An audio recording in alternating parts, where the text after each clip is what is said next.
Good evening. How are we? Happy December. Happy whatever you celebrate, whatever you don't celebrate.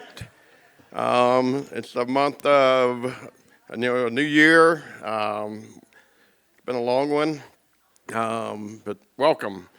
Welcome to Sunday evening poetry service, as I like to say. And why do I call it that? Some people go to church on a Sunday night.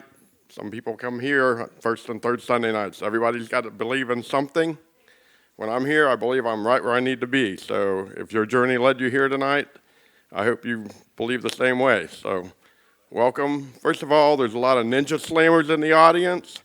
We don't ever thank them enough. They come here, support us. They don't get up here and read. They just clap with us, snap with us, and give us a lot of love. So give it up for the ninja slammers, first of all, please. Oh, come on.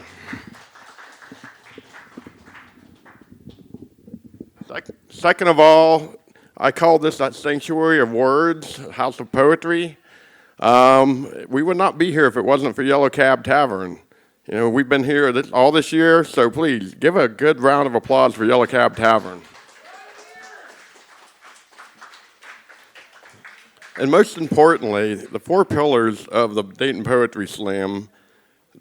I haven't made every show this year, unfortunately, but in some carnation, every one of them have been here. Link, Jonathan, Aisha, and Morgan, the four wheels of the Dayton Poetry Slam, they volunteer to do this, you know. They could be doing anything. Hell, I'd be sitting at home playing video games for 15 minutes and getting pissed off. MJ, I'm looking at you. Falconer, we've had that discussion. So please, give an extended round of applause to the four pillars of Dayton Poetry Slam tonight.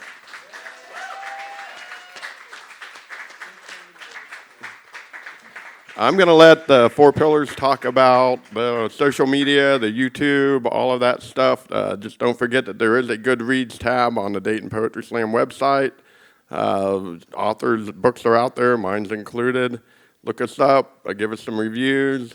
There's a lot of great poetry out there. So I decided not to participate in the slam, but I decided to follow Jonathan's prompt, if you will. He said, go back into the really old shit that you have, or your angst-ridden poetry from way back when or whatnot.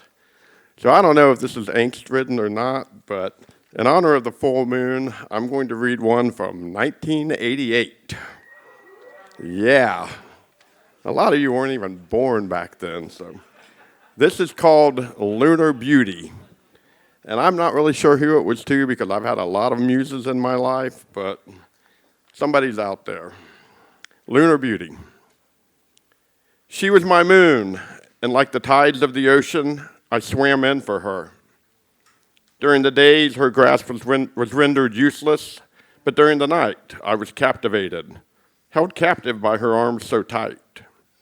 At first, I was careless, irresponsible, but time grew on as it always does, and I could feel the change.